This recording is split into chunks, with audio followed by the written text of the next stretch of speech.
여러분 한 주간 동안 잘 계셨지요? 감사합니다. 지난주 월요일 날 여러분께서 저에게 힘을 주시고 또 위로해 주시고 가분한 사랑 베풀어 주셔서 저희 어머님 장례식을 잘 마치었습니다. 여러분께 일일이 감사의 전화 드려야 되는데 그렇지 못했습니다. 여러분 이해해 주시기 바랍니다. 대신 대표로 우리 장로님들께는 전화 드렸습니다.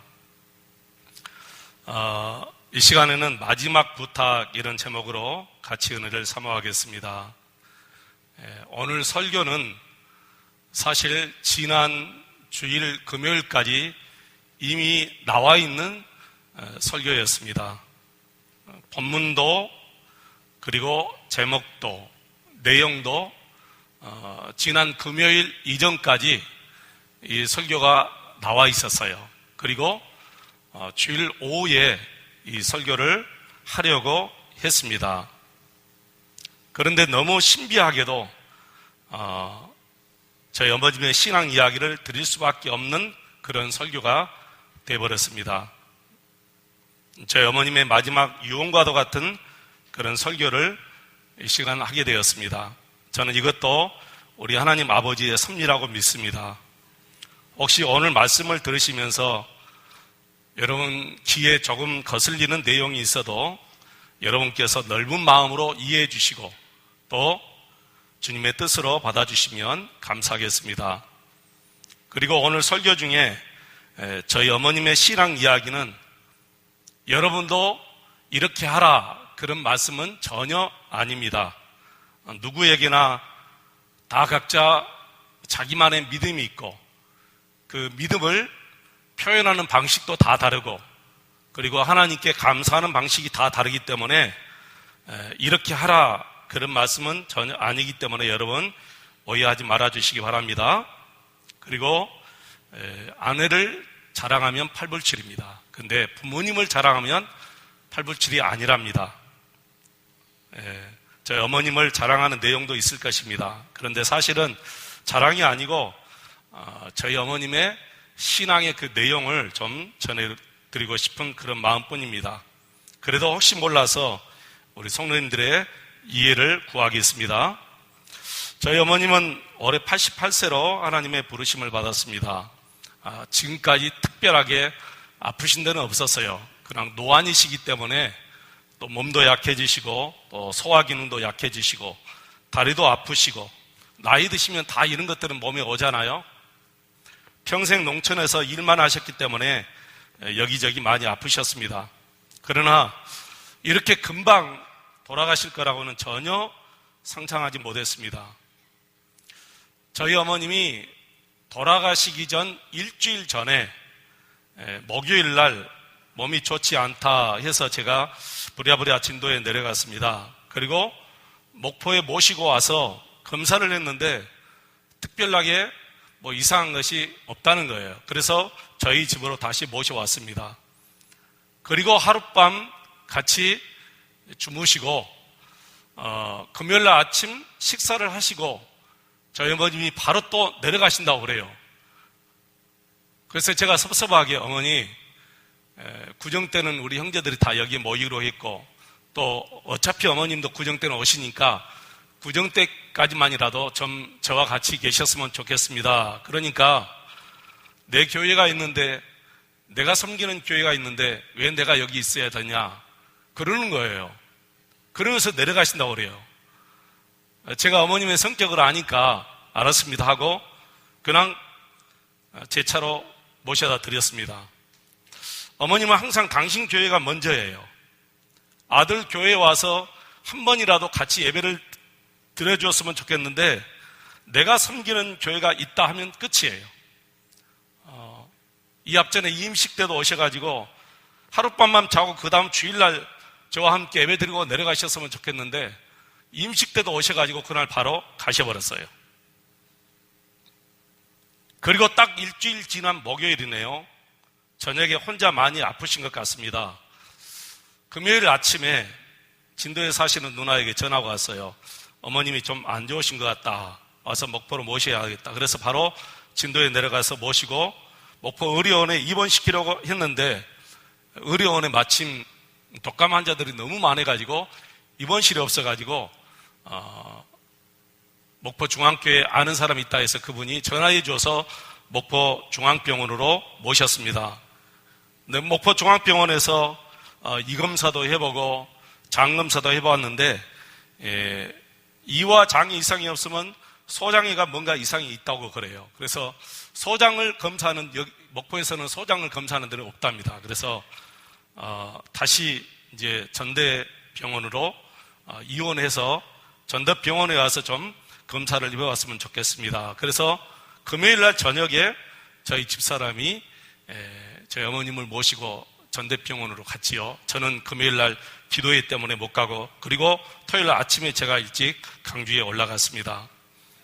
전대병원에서 또다시 이런저런 검사를 했어요. 어머님께 특별한 변명은 없는데 배가 계속해서 너무 아프시다고 해서 속을 개복해보자고 처음에는 담당 의사가 그렇게 말했는데 나중에는 그 의사 선생님이 하는 말이 개복에도 특별하게 다르게 수술을 할 수가 없습니다. 연세 때문에. 그리고 약 3시간 동안 배가 아프시다고 하면서 바로 운명하신 거예요. 이렇게 빨리 가실 줄은 전혀 생각지도 못했습니다. 참 허망하고 너무 당황스러웠어요. 이렇게 아쉬울 수가 없습니다. 저는 저희 어머님하고 좀 특별하게 같이 살았거든요. 저는 교회가 뭔지도 모르고 또 목사가 뭔지도 몰랐는데 저희 어머님 때문에 교회에 나가게 되었고 또 목사가 되었기 때문에 더욱 그렇습니다. 지금 생각해 보니까 모든 것이 다 하나님의 은혜였고 하나님의 섭리였습니다. 그래서 지금도 감사밖에 없지요. 모든 것이 다 감사밖에 없습니다. 아무것도 돈 한 푼 물려받은 것 없고 자식들에게 무엇 하나 주고 떠난 것이 없지만 저는 한 가지도 어머님께 섭섭하거나 원망이 없어요. 오직 감사밖에 없습니다. 당신이 나의 어머님이셔서 감사합니다. 그 말밖에 없어요. 당신이 나의 어머님이셔서 감사합니다. 그 이유는 저희 어머님은 하나님께 대하여 특별하게 부유하게 사셨거든요. 저는 잘 몰랐는데 이번에 그 재정 보시는 장로님이 그러셔요. 서호당 권사님은 감사 헌금을 하실 때는 많은 지폐가 없다. 항상 5만 원 지폐로 늘 감사 헌금을 드렸다 그래요. 그리고 이 사실은 제가 알고 있었어요. 헌금을 하실 때는 언제나 새돈을 준비해서 드렸습니다. 옛날 분들이 좀 많이 그러죠. 새돈이 없으면 어디 가서든지 반드시 새돈을 준비해가지고 하나님 앞에 그 새돈으로 하나님 앞에 헌금을 드린 거예요. 그리고 절기헌금 때가 되면 절기헌금을 따로 하기 위해서 일부러 품앗이 나가고 그리고 구기자를 따로 나가셔요. 그리고 그 액수를 전부 절기헌금으로 드렸어요. 제가 오래전에 제가 한번 그랬어요. 어머님 30만 원만 어머님 쓰시고 나머지 절반 30만 원은 절기헌금으로 하십시오. 그러니까 어머님이 헌금하기 위해서 내가 일했는데 그걸 내가 쓰면 되겠느냐 하고 다 절기헌금으로 들으셔요. 7년 전에 아버님 장례식을 7년 전에 치렀는데 조의금 어머니께 드렸더니 그것도 교회 종탑하는데 다 드렸습니다. 어머님은 항상 주머니에 돈을 쌓아두시는 법이 없습니다. 성격이 그래요. 돈만 있으면 헌금하시든지 아니면 목사님 용돈도 얼마나 드렸겠습니까마는 목사님 용돈도 드리고 어머님은 평생 3가지밖에 모르고 사셨어요. 첫째는 예수님 천국밖에 모르고 두 번째는 교회밖에 모르고 세 번째는 목사님밖에 없었어요. 항상 말씀하시면 이 3가지밖에 말씀하신 적이 없어요. 어머님은 평생 농담도 하지 않고 사셨어요. 제가 중학교 다닐 때 저희 어머님이 콩나물 장사를 하셨는데 이 콩나물을 많이 하신 것이 아니고 집에서 5동이씩 길러가지고 6일 시장에다 내다 파셨어요. 파시기 전에는 언제나 저를 불러가지고 거기에서 목사님 것을 먼저 딱 떼어내요. 떼어내고 이것은 목사님 드릴 것이니까 목사님 갖다 드려라 하고 저에게 얘기하면 제가 목사님께 갖다 드리고 돌아와서 제가 니어카에다 어머님하고 콩나물을 싣고 이제 시장에 이제 갖다 드렸죠. 그때 저희 어머님은 지금까지 이 목사님을 구약의 제사장으로 생각하신 거예요. 여러분 아시죠? 구약의 제사장. 그렇게 알고 계신 것이 이제 맞다, 틀리다, 그걸 떠나서 목사님을 존경하는 마음이 마음에 있는 거예요. 목사님을 존경하는 마음이 그 마음속에 있는 거예요. 이번 구정 때도 전주에 계시는 원로 목사님하고 담임 목사님께 참기름하고 또 다른 선물을 드리려고 보내드리려고 준비해 놓으셨는데 보내지 못하고 돌아가셨어요. 이번에 의신중앙교회 재정부 장로님이 그러셔요. 우리 장로들도 우리 교인들도 서호당 권사님 헌금은 따라가지 못한다 그러셔요. 저는 이해가 안 가요. 물론 많이 드려서 그렇지는 않을 것 같아요. 왜 그러냐면은 제가 어머님의 사정을 너무나 잘 알기 때문에. 부자가 아니에요. 아주 가난한 집이에요. 그러면서 그 장로님께서 이렇게 말씀하셔요. 아마 서 권사님 주머니에 돈 한 푼 없을 거라. 정말 주머니에 돈 한 푼 없이 그냥 떠나셨어요. 그래도 당신 장례비만은 모았을 거라고 생각했는데 아무것도 남기지 않고 당신 성격대로 아주 깨끗하게 떠나셔버렸어요. 근데 저는 하나도 어머니께 서운한 것이 없어요. 너무너무 감사한 것은 제 마음속에 어머니께 대한 서운한 감정이나 우리에게 물려준 것이 없으니까 서스한 감정이 아무것도 없어요. 오히려 나의 어머니가 너무 자랑스러운 거예요. 이유는 저희 어머님은 하나님께 대하여 너무 부유한 삶을 살았다. 하나님께 대하여 너무 부유한 삶을 살았다. 여러분 누가복음 12장에 보시면 자기를 위해서 재산을 쌓아두고 하나님께 대하여 부유하지 못한 사람이 있다. 그렇게 누가복음 12장에 보시면 나와요. 자기를 위해서 재산을 쌓아놓고 하나님께 대하여 부유하지 못한 사람이 있다는 거예요. 그렇다면 반대로 자기 자신에 대해서는 가난하지만 하나님께 대하여 부유한 삶을 사는 사람이 있다는 것이지요. 사랑하는 성도 여러분, 저와 여러분이 하나님께 대하여 부유한 삶을 살아가시기를 축원합니다. 이 설교는 금요일 전에 이미 발고가 된 설교예요. 그런데 저희 어머님 장례를 치르면서 더 많이 생각한 것이 사람은 잘 죽어야 하는구나 하는 사실을 더 많이 깨닫는 거예요. 사람은 참 잘 죽어야 하는구나. 여러분, 저와 여러분 정말 잘 죽어야 합니다. 여러분도 잘 죽기를 원하시고 저도 잘 죽기를 축원합니다. 제가 이번에 다시 한번 이 말씀이 정말 깨달아지는 거예요. 우리 모두가 잘 죽어야 되겠다. 우리 새한교회 모든 성도들이 너무너무 잘 죽어야 되겠다. 여러분, 잘 죽는 것은 무엇이 잘 죽는 것입니까? 도대체 무엇이 잘 죽는 것일까? 고통 없이 어느 날 잠자듯이 죽는 것이 잘 죽는 것일까요? 그런 의미가 아니지요. 고통 없이 주무시듯이 죽는 것은 복이겠지요. 그러나 이것이 잘 죽는 것이 아닙니다. 사람은 누구나 다 죽음 앞에 섭니다. 죽음 앞에 서지 않은 사람이 어디가 있겠습니까? 어떤 사람은 젊었을 때 죽을 수도 있고 또 어떤 사람은 갑자기 교통사고로 죽을 수도 있습니다. 또 어떤 분은 많은 세월 동안 고통 속에서 사시다가 죽는 분도 계십니다. 그러나 저와 여러분이 명심해야 될 것은 어떤 죽음의 형태 때문에 그 사람에게 죄가 많이 있다, 죄가 없다 그렇게 생각해서는 안 된다는 거예요. 교통사고로 젊었을 때 죽으니까 그 사람이 죄가 있어서 그렇습니까? 그게 아니죠. 어떤 사람은 편안하게 죽었는데 어떤 사람은 잘 죽지도 못하고 정말 고통 속에서 죽으니까 그 사람은 죄가 많이 있어서 그렇습니까? 여러분, 그렇지 않습니다. 어떤 죽음의 형태이든지 그 죽음의 형태를 그 사람의 죄와 연관시켜서는 안 된다는 거예요. 죄와 아무 상관이 없습니다. 자, 그러면 잘 죽는다라는 뜻은 무엇입니까? 잘 죽는다, 이 말은 잘 살아야 된다, 그런 뜻이에요. 잘 살아야 잘 죽을 수가 있어요.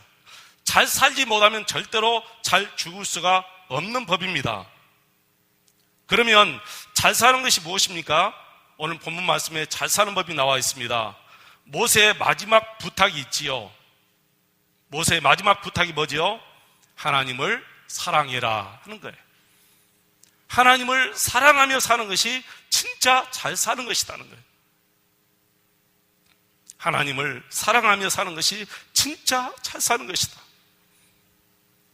이 신명기는 모세가 죽음을 목전에 두고 마지막으로 유언하는 말씀이거든요. 이스라엘 백성들에게 유언과도 같은 설교 말씀이에요. 그래서 하나님을 사랑하며 사는 것이 진짜 잘 사는 것이다. 너희들 그걸 알아야 된다는 거예요. 하나님을 사랑하며 사는 것이 진짜 잘 사는 것이다. 그런데 하나님을 사랑하되 마음을 다하여 뜻을 다하여 힘을 다하여 하나님을 사랑하라. 그렇게 모세가 우리에게 말씀합니다. 이것이 모세의 마지막 부탁이에요. 어떤 것이 잘 사는 것이냐? 하나님을 사랑하며 사는 것이 잘 사는 것이다. 그런데 하나님을 사랑하되 마음을 다해서 사랑하고 뜻을 다해서 사랑하고 힘을 다해서 사랑해라. 이렇게 모세가 우리에게 말씀합니다. 여러분, 마음을 다해라, 이 말은 마음을 나누지 말고 온전한 마음을 드리라, 그 말이죠. 온전한 마음으로 드리라는 거예요. 온전한 마음으로 하나님을 사랑하라는 거예요. 우리는 이것도 사랑하고 저것도 사랑하고 이것도 바라보고 저것도 바라보고 세상 것에도 소망을 두고 천국에도 소망을 두고 늘 그렇게 우리의 마음이 나누어져요. 우리의 마음이 자꾸 나누어지는 거예요. 그러나 성경은 온전한 마음으로 드리라는 거예요. 온전한 마음으로. 마음을 나누지 말라는 거예요. 너의 마음을 100% 하나님께 드리라는 거예요.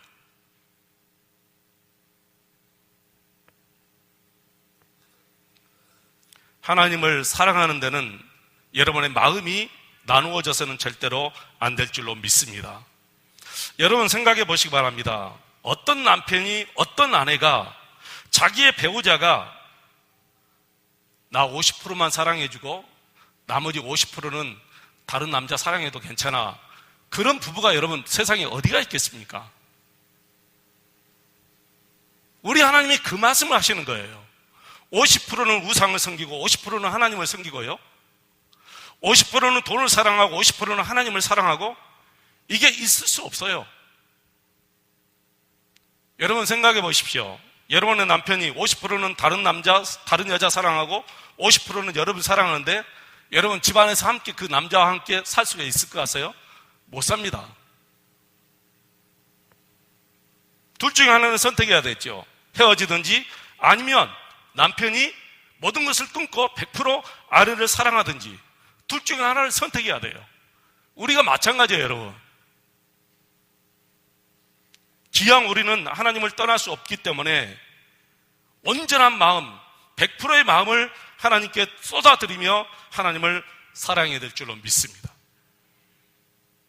그럴 때에 뜻을 다할 수 있고 힘을 다할 수 있다고 저는 생각해요. 뜻을 다한다, 이 말은 온 정성을 다한다. 힘을 다한다, 이 말은 최선을 다한다, 그 말이에요. 최선을 다한다. 힘을 탁 한다, 이 말은 젖먹던 힘까지 탁 해서 하나님을 사랑한다, 그런 뜻이죠. 마음이 나누어지면 최선을 다할 수도 없고 정성을 다할 수도 없어요, 여러분. 여러분 그렇지 않습니까? 마음이 나누어지면 절대로 최선 다하지 못해요. 그리고 정성이 안 가요. 마음이 나누어졌는데 어떻게 여러분 거기에 정성이 가겠습니까? 꽃 하나를 준비해서 아내에게 생일 선물로 드린다 할지라도 거기에 정성이 갈 수 있고 정성이 안 갈 수 있어요. 마음이 나누어지면 정성이 들어갈 수가 없어요. 그러나 마음이 100%가 딱 되면 꽃 한 송이라도 거기에 온 정성이 다 들어가는 거예요. 우리가 하나님을 사랑하되 그렇게 사랑하라는 거예요. 그게 잘 사는 것이다. 잘 사는 거예요. 세상에서 우리 성도들이 무엇을 하고 살아야 여러분 잘 사는 것이라고 생각합니까? 여러 가지 많은 것이 있지만은 모세가 하는 말이 진짜 잘 사는 것은 하나님을 사랑하며 사는 것이 잘 사는 것이다. 저와 여러분이 정말 온전한 마음을 다해서 하나님을 사랑하며 이렇게 살아가시기를 주 이름으로 축원을 드립니다. 여러분, 우리 명심합시다. 잘 살지 못하면 뭐하지 못한다? 잘 죽지 못한다. 잘 죽기 위해서는 잘 살아야 된다. 제가 신약 성경을 보니까 바울 사도처럼 잘 사는 사람이 어디 있을까? 그런 생각이 들더라고요. 오늘 우리가 본문 디모데후서 4장 6절에서 7절 말씀 보셨죠? 여러분, 7절 말씀, 나는 선한 싸움을 탁 싸우고 나의 달려갈 길을 마치고 믿음을 지켰다. 그렇게 바울 사도가 마지막 고백을 합니다. 나는 선한 싸움을 탁 싸우고 나의 달려갈 길을 다 마치고 믿음을 지켰다. 신명기 6장 5절 말씀은 모세가 죽음을 목전에 두고 우리들에게 부탁한 말씀이고, 디모데후서 4장 6절로 8절 말씀은 바울 사도가 나는 이렇게 살았다 하는 신앙의 고백이에요.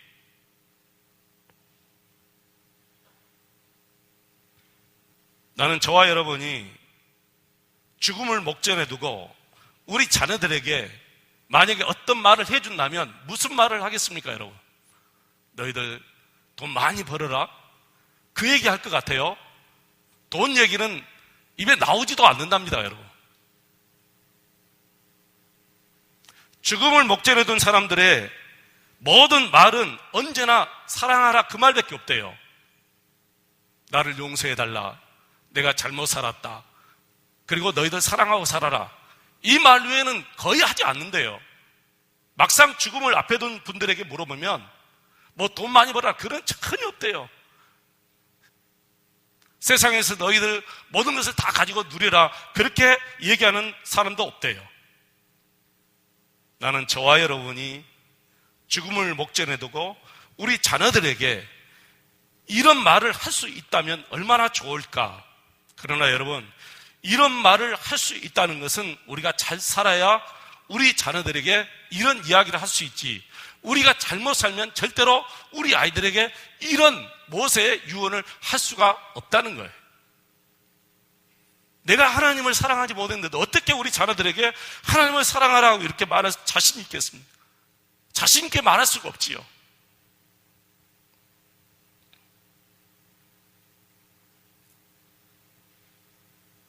마음을 다해서, 그리고 뜻을 다하여, 온 힘을 다하여 하나님을 사랑하고, 그리고 바울처럼 마지막 이 세상 떠날 때 나는 선한 싸움을 다 싸우고 나의 이 사명의 길을 다 달려갔고, 그리고 나는 믿음을 지켰다. 이렇게 자신 있게 떠날 수 있는 저와 여러분 되시기를 축원합니다. 얼마나 여러분 잘 살았습니까?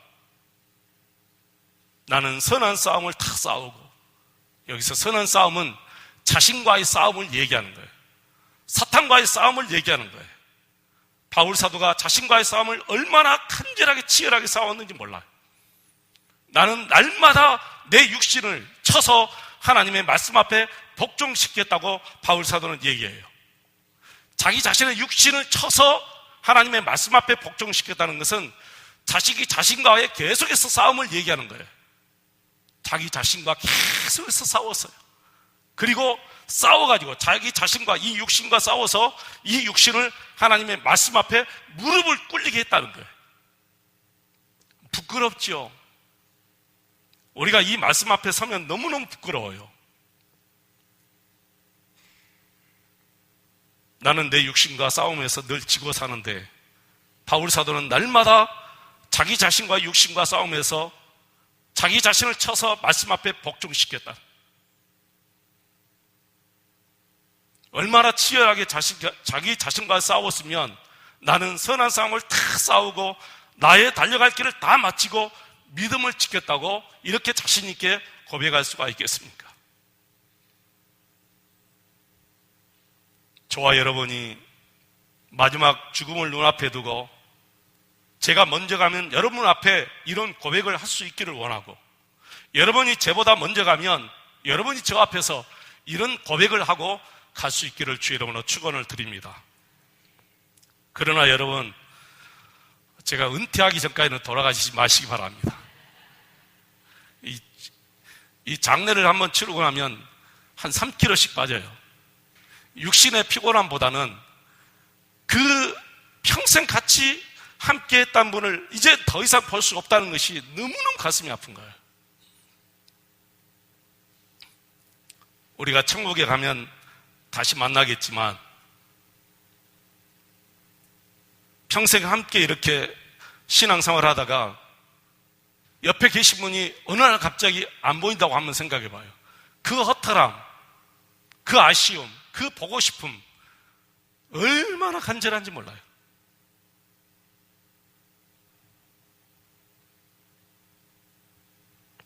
저는 장로님도 먼저 보냈고 우리 권사님도 먼저 보낸 분이 계시고 우리 집사님들도 먼저 보냈지만은 늘 가슴이 아픈 것은 저분들 살아계실 때 내가 더 잘해드리지 못해서 너무너무 미안하다, 그런 것밖에 없어요.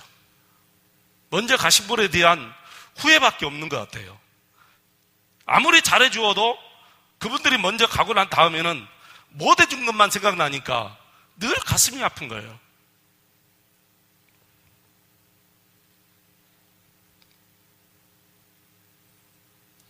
여러분, 부모님께 효도하시기를 바랍니다. 아무리 잘해드려도 돌아가시고 난 다음에는 못해드린 것만 생각나니까 더 가슴이 아픈데, 만약에 잘해드리지 못하고 돌아가시면 평생 후회할 수밖에 없는 거예요. 평생 가슴에 하늘로 맺혀갈 수밖에 없어요. 그러니까 여러분, 우리 부모님 살아계실 때 다 잘해드려야 돼요. 명절이 오지요. 부모님 혹시라도 살아계시면 이렇게 한번 해보시기 바랍니다. 제가 어떤 장로님께 배웠어요. 시골 교회 장로님이신데 제가 시부했던 장로에서 제가 시무했던 시골교회 장로님이셔요. 지금은 이제 80 다 돼 가시는데, 장로님은 언제나 봉투에다가 이 1,000원짜리로 깨끗한 종이 1,000원짜리로 이렇게 두껍게 바꾸어가지고 일부러 이 여기를 풀로 붙이지 않아요. 풀로 붙이지 않고 딱 접어요. 그리고 자기 아이들에게 이거 할머니, 아버지가 드리는 용돈이니까 너가 갖다 드려라. 그리고 항상 명절 때마다 그렇게 하는 거예요. 그리고 절대로 안에 있는 금액은 보지 마. 풀로 붙이지 않는 거 보라는 뜻이에요. 그리고 두껍게 만들어요. 일부러 두껍게 만들어가지고 이것은 아버지가 할머니께 드리는 용돈이니까 갖다 드려. 그리고 하면서 절대로 보지 마. 그리고 봉투를 딱 접어가지고 입구를 접어가지고 가니까 아이들이 볼 수밖에 없는, 궁금하니까 얼마 들었을까. 그리고 뚱뚱하니까, 봉투가 이 두께가 뚱뚱하니까. 그리고 명절 때마다 그렇게 드는 거예요. 그건 뭔지 아세요, 여러분? 너희들도 그렇게 나한테 하라, 이제 그런 뜻이잖아요. 근데 말로 하지 않아도 그 아이들이 지금 그렇게 배워가지고 그렇게 하고 있다는 거예요. 너무너무 신기하죠, 여러분? 여러분도 한번 그렇게 해보시기 바랍니다. 요즘에는 1,000원짜리를 할 필요 없어요. 너무너무 좋은 돈 5만원짜리가 나왔으니까 5만원짜리를 해도 돼요. 5만원짜리. 5만원짜리는 표시가 나잖아요. 여러분 꼭 그렇게 해보시기 바랍니다. 우리 부모님 사시면 얼마나 더 사시겠습니까, 여러분? 여러분 꼭 그렇게 하십시오. 여러분이 직접 드리지 말고 항상 봉투에 담아가지고 이것은 할머니, 할아버지께 드리는 부모님의 용돈이니까 너희들이 갖다 드리라. 그리고 보내요. 그러면 그 아이들이 그대로 여러분에게 할 겁니다. 그대로 할 거예요. 여러분, 마지막으로요, 정말 잘 살다 죽은 사람 한 사람을 소개하겠습니다. 얼마나 잘 살다 죽었는지 한번 보시기 바랍니다. 이름은 안수연 씨입니다. 안수연 씨. 사진 한번 보여주시기 바랍니다. 1972년에 태어나서 2006년에 하나님의 부르심을 받았습니다. 1972년, 2006년 34살에 죽었어요. 34살에 죽었는데 모든 사람들이 이보다 더 잘 죽은 사람이 없다, 그렇게 얘기해요. 이분이 죽을 때 4,000명이 조문객으로 찾아왔어요. 이분의 마지막 가는 것을 보기 위해서 4,000명이 온 거예요. 4,000명. 어떻게 4,000명 오게 되냐면은 이분은 의사였어요. 고려대학교 의과대학을 졸업했는데 내과 전문의입니다. 자신을 찾아오는 환자들에게는 누구를 막론하고 어린아이부터 시작해서 노인들까지, 잘 사는 사람 됐든 못 사는 사람 됐든 자신을 찾아온 환자들은 언제나 예수님처럼 모셨다는 거예요. 예수님이다 하고 모셨다는 거예요. 그러니 얼마나 그 환자를 잘 모셨겠습니까, 여러분? 한번 생각해 보십시오.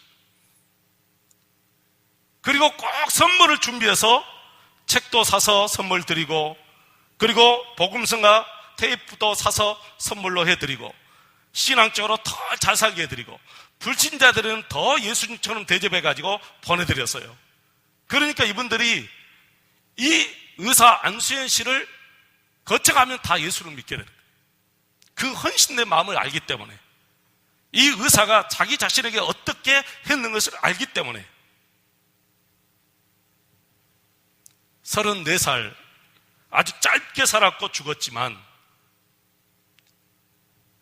이 청년보다 더 잘 산 사람이 없다는 거예요. 여러분, 잘 살아야 잘 죽었다 하는 이야기를 들을 수가 있어요. 모든 사람이 말했습니다. 잘 죽은 사람 중에 한 사람이다. 정말 잘 죽은 사람이다. 이분에 대한 책이 나와 있습니다. 바보, 그 청년 의사. 이분에 대한 책이 나와 있는데 혹시 여러분 읽어보셨죠? 읽어보지 않으신 분들은 와서 한번 읽어보시기 바랍니다. 그 청년 바보 의사. 말씀을 마치겠습니다. 저와 여러분이 잘 죽기를 축원합니다. 우리 옆에 분랑 인사 한번 합시다. 잘 죽읍시다. 잘 죽기 위해서는 어떻게 해야 된다고요? 잘 살아야 된다. 잘 사는 것은 무엇입니까? 하나님을 사랑하는 것이 최고로 잘 사는 것이다. 그래서 마지막 때 바울 사도처럼 이렇게 신앙 고백을 하고 죽을 수 있는 저와 여러분 되시기를 축원합니다.